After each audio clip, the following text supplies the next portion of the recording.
Hey everyone, Tom Pounder here, and today we're talking about digital basics. We're going to break it into three separate groups. We're going to talk about social media network basics, your tech gear basics, and some app basics.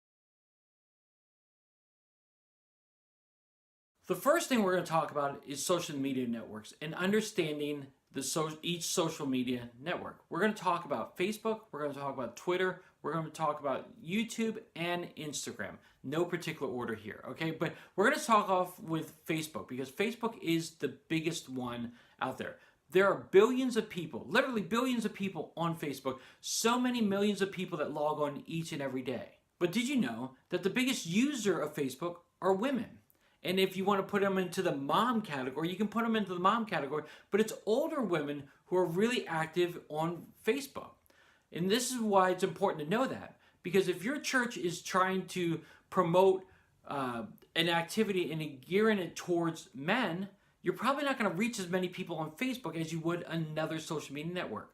However, if you tailor your message towards women and promote it to women about men, you might get a few more men out there because the women are going to be like, hey, hubby, come on over, or hey, boyfriend, come on over to this event that we're doing at my church. Again, you have to understand where the target is, and everyone who's on Facebook, not everybody, but a lot of people who are on Facebook are women.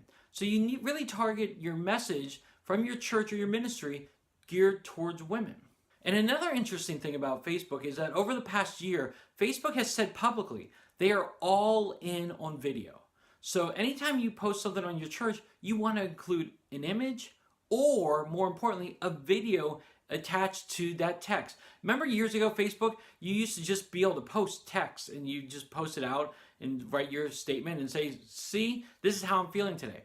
Well, now people post images and it gets a lot of traction there with Facebook. But more importantly, if you can promote it with a video like this, or a video where you're or a pastor is talking about an event or highlights of an event, Facebook loves that and they're going to promote it more to the people that like your page. So use images and use videos. Now, another important social media network to know is Instagram. Now, Instagram, did you know, was bought by Facebook years ago. So Facebook and Instagram are intertwined. So if you ever try to do an ad on Facebook, you'll see, hey, do you want to promote this on Instagram too? Well, that's because Facebook owns Instagram.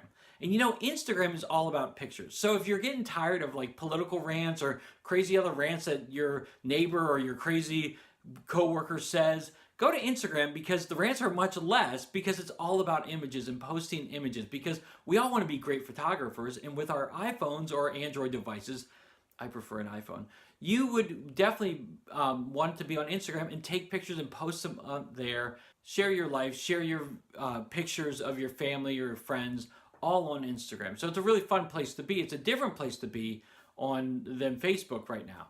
But the great thing about Instagram is that it reaches a whole different audience.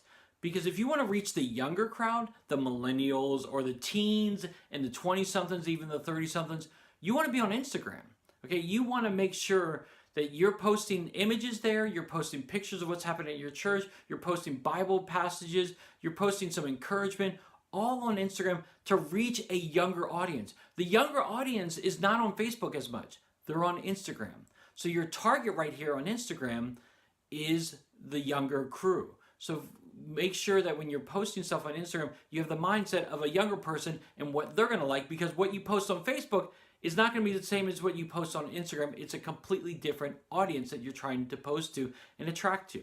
Now, Twitter is a whole different animal within itself. I mean, I personally love Twitter because of the organic reach. The hashtag, you can do that on Instagram as well, but the hashtag on Twitter is so awesome, you can get a lot of organic reach. Like for instance, if you want to talk about how God is love, you just hashtag love and it goes out there, and anybody who searches the hashtag love, they're going to see your post from your church about Jesus. So the organic reach on Twitter is awesome. However, there's not as many people on Twitter. But what I always like to point back to is that whenever a news outlet or a sports media outlet quotes someone famous, they're always using their Twitter feed. They're not using their Instagram feed as much or their Facebook feed. They're using their Twitter accounts and what they tweet out on there. So You definitely want to be on Twitter as well, although there will be some people, I'm not going to name names, who think that Twitter is dying. I actually think it's alive and well. And again, as long as you use the hashtags right, you can be very effective in reaching a lot of people in your local area for Christ. Now, it's a different mix-up. It's not all men, it's not all women, it's not all younger people or older people. It's a variety of different people, but it's a great way for people to connect organically. Facebook has eliminated a lot of the organic reach. They want you to pay for it. Instagram in the same way, although you can use the organic hashtags on Instagram, and it's great, but Twitter is where there's a lot of chances for you to have organic reach using that social media network. YouTube is a social media network. Yes, it is. I don't care what you guys think it might be. YouTube is a place where people come and have community, and it is specifically geared towards the younger people. I have lots of younger people who just sit upon sit watching YouTube videos, whether it's a trailer, whether it's a hijacked movie or something like that, or whether it's a TV show highlights, or whether it's just some random guy talking on the video screen like I'm doing to you guys. The YouTube is really geared towards a younger audience, and it's a great place for you as a ministry to post your sermons, to post some worship messages, to post some devotionals, some video devotionals, of course. But it's a great opportunity for you to post and use tags that YouTube has, and it allows you to be able to share your message to that audience. Now, the cool thing about YouTube is that it is owned by Google. And you know, Google basically owns the whole World Wide Web. And so you want to be on YouTube and post your videos, because anytime someone searches church, they might see one of your church videos and be like, oh, wow, I might want to check this out now. And so video is so important these days. People are using video all the time. The younger crew, but also older people who want to test out your church, try out your church. They're probably going to go and watch a video of your service, either a live stream or an old sermon, and they're going to see it. So it's very important to make videos and to share them on platforms like YouTube. And YouTube has a little comment section below the video in which people can share and make comments on them. So it's very important for you to be on there as well. But those are just four of the many social networks out there, but there are four big primary ones. And so the key point here is, the bottom line is that you want to understand the target audience of it and gear your message towards those people that you're targeting. There's no point in really trying to reach younger groups of people on Facebook because they're not there as much. Now, does that mean you don't do that at all? No, but you need to make your messaging more towards the target group that is most on Facebook, which are the older women, the moms in the group. So again, know and understand what each social media network has, and then also how to best utilize it to get the best organic reach, or in Facebook's way, paid reach. Regardless, you want to reach as many people as possible, so you have to know and understand them. Now, to be a digital missionary, you need some gear. I mean, we all want some gear, don't we? I mean, you know, it's always fun to have some gear to go along with you. Well, let's just start simply with the number one gear that you need to have to be a digital missionary is you need to have a smartphone.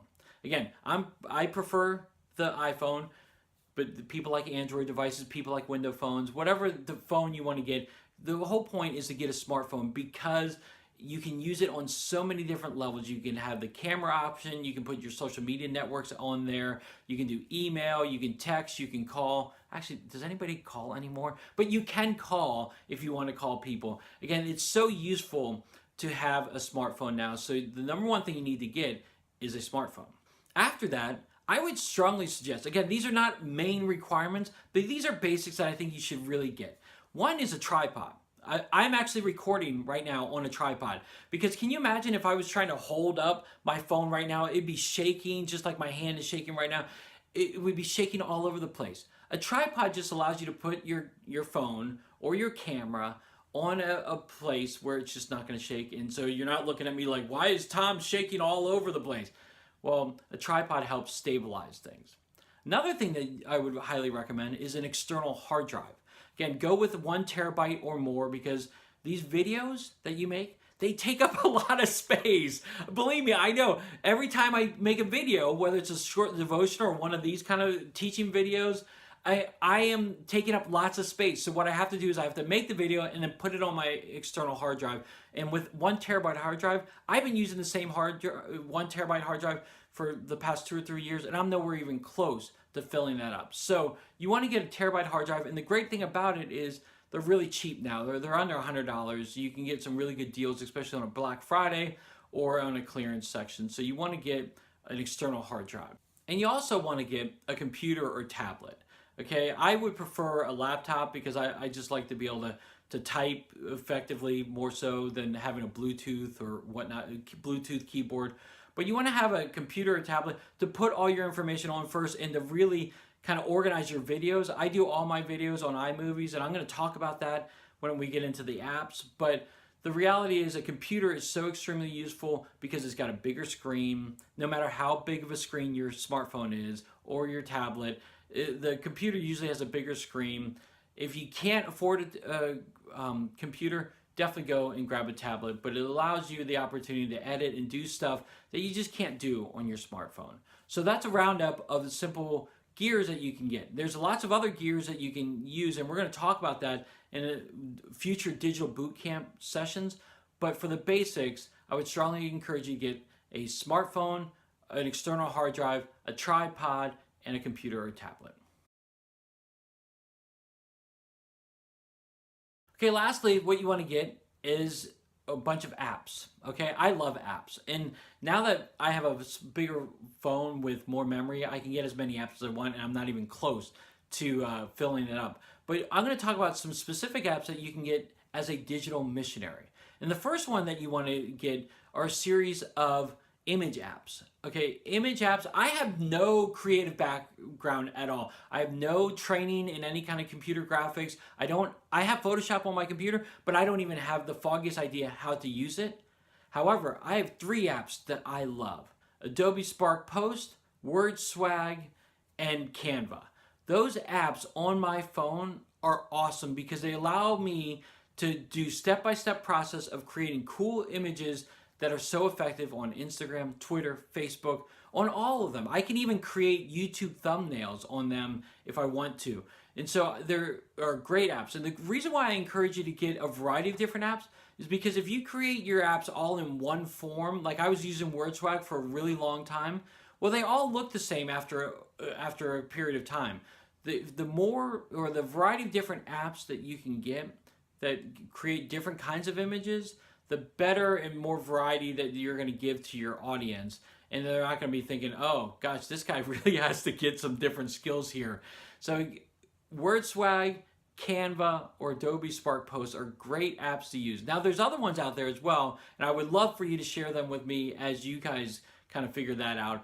But again, at least start with those 3. Some of them are free, some of them are paid, but it's really worth it in the long run. Another app to get is Evernote. And I just love Evernote because it's a great place for me to jot down ideas, put some pictures in it. They also have a side app called Scannable where I can scan things with my iPhone and scan documents and send them to my leaders as I need to on the spot. It's really kind of cool.